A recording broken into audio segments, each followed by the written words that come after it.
Oi, gente do bem. Vamos apoiar as publicações da Fundação Bezerra de Menezes? É só curtir, se inscrever no canal, ativar as notificações e compartilhar com os amigos. Simples assim.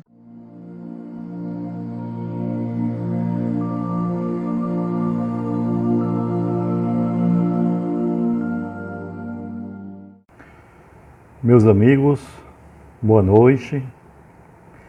Dando continuidade ao estudo do Evangelho dessa noite, nós iremos estudar o Evangelho segundo o Espiritismo, capítulo 24. Não coloqueis a candeia sob o alqueire. O item, coragem da fé. Todo aquele que me confessar e me reconhecer diante dos homens, eu o reconhecerei e confessarei também eu mesmo diante de meu Pai que está nos céus. E todo aquele que me renegar diante dos homens, eu renegarei também eu mesmo diante de meu Pai que está nos céus. Essa passagem está em Mateus, capítulo 10, versículo 32 e 33. Se alguém se envergonha de mim e das minhas palavras, o Filho do Homem se envergonhará também dele quando vier em sua glória, e na de seu Pai e dos santos anjos. Essa passagem está em Lucas, capítulo 9, versículo 26. A coragem da opinião sempre foi considerada entre os homens, porque há mérito em afrontar os perigos, as perseguições, as contradições e mesmo os simples sarcasmos, aos quais se expõe quase sempre aquele que não teme confessar claramente ideias que não são de todo o mundo. Aqui, como em tudo, o mérito está em razão das circunstâncias e da importância do resultado.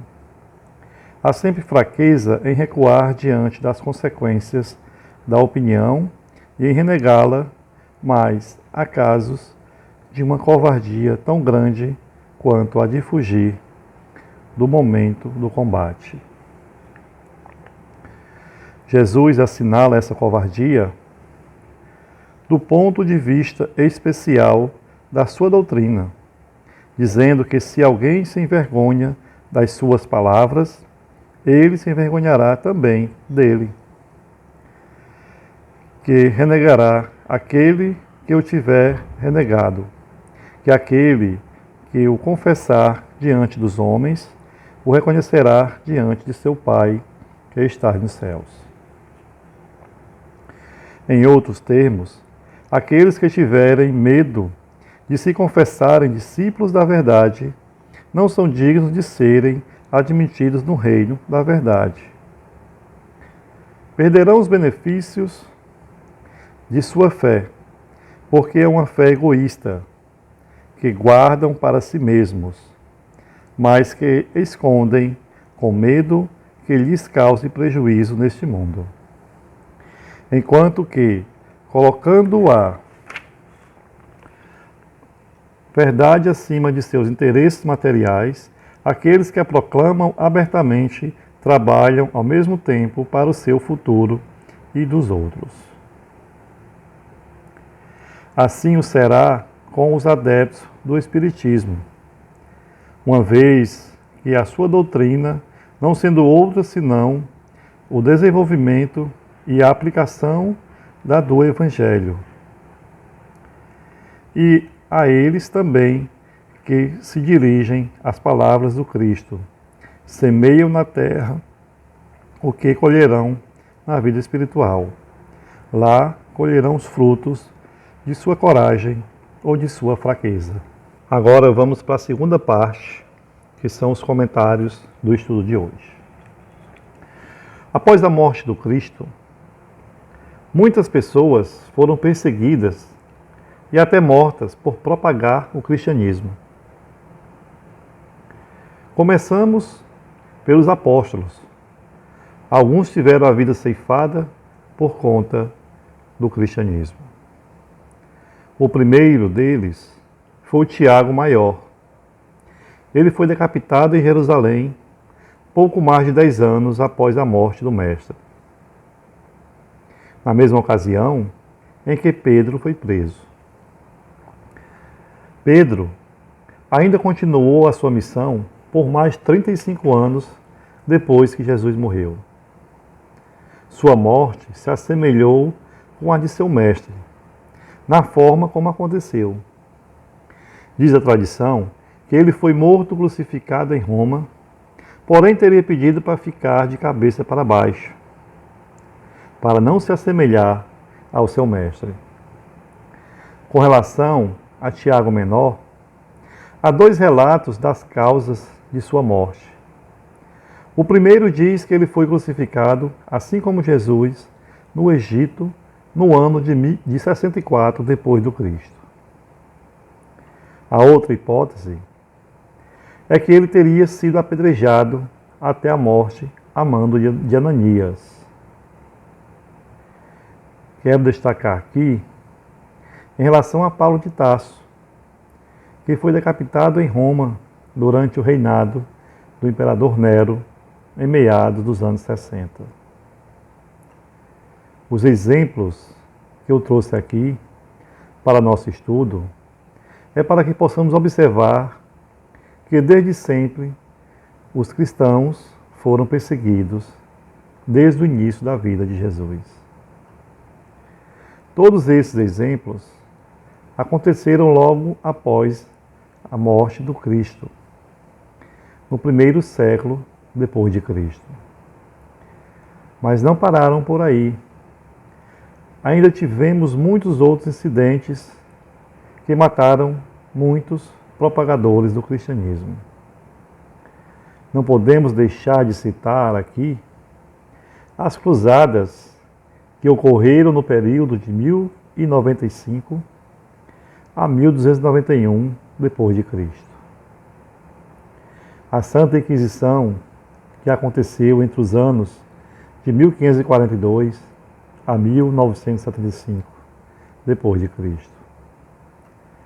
Aqui no Brasil, no período republicano, em 11 de outubro de 1890, o general Manuel Deodoro da Fonseca, chefe do governo provisório da República dos Estados Unidos do Brasil, constituído pelo Exército e Armada, em nome da nação, tendo ouvido o ministro dos Negócios, da Justiça e reconhecendo a urgente necessidade de reformar o regime penal, decretou o seguinte: Código Penal dos Estados Unidos do Brasil, Decreto 847, artigo 157, que rezava o seguinte: é crime praticar o espiritismo, a magia e seus sortilégios, usar de talismã e cartomancia para despertar sentimentos de ódio e de amor, encontrar cura de moléstias curáveis ou incuráveis, enfim, para fascinar e subjugar a credulidade pública. Pena para esse crime: prisão celular de 1 a 6 meses e multa de 100 a 500 mil réis. Os espíritas da época protestaram junto a Campos Sales, então ministro da Justiça, mas foi sem sucesso. O relator do Código, João Batista Pinheiro, limitou-se a afirmar que o texto referia-se à prática do chamado Baixo Espiritismo.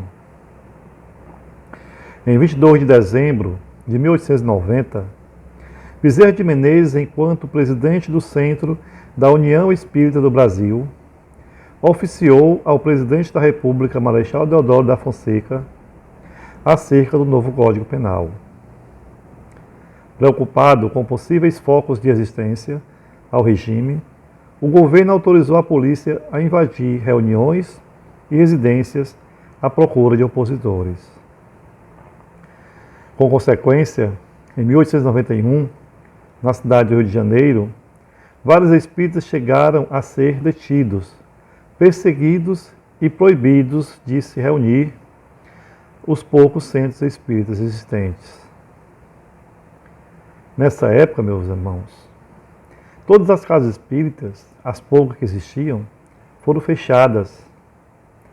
A própria FEB foi obrigada a suspender a publicação da revista O Reformador.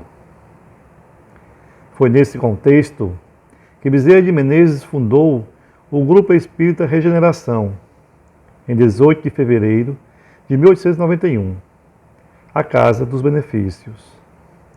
Em 1893, no auge da Segunda Revolta da Armada, o governo endureceu ainda mais o regime.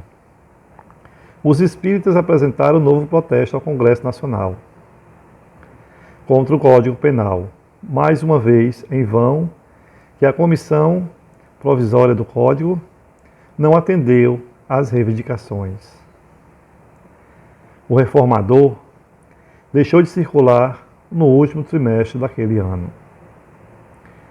O Grupo Espírita Fraternidade, após ter alterado os seus estatutos, passou a denominar-se Sociedade Psicológica Fraternidade. Extinguiu-se e no Natal desse mesmo ano, Bezerra de Menezes encerrou a série de estudos filosóficos que vinha publicado no O País. Ou seja, meus amigos, não foi fácil chegar até aqui. Hoje, com a liberdade que temos, podemos dizer que somos cristãos, livres para declarar a religião que professamos. Tudo isso graças a todos que dedicaram suas vidas em nome do cristianismo. Podemos dizer que somos espíritas. Ninguém vai nos apedrejar ou nos crucificar. Muito pelo contrário, aqueles que dizem que o espiritismo é religião de pessoas ricas ou inteligentes. Eu já ouvi muito isso. Vejam a bênção de Deus em nossas vidas. Temos acesso ao Consolador, essa doutrina que esclarece e te chama à consciência de uma fé raciocinada. Para encerrar a nossa reflexão de hoje, deixo uma pergunta no ar. Você tem coragem de confessar e reconhecer o Cristo em sua vida? Que assim seja e assim será.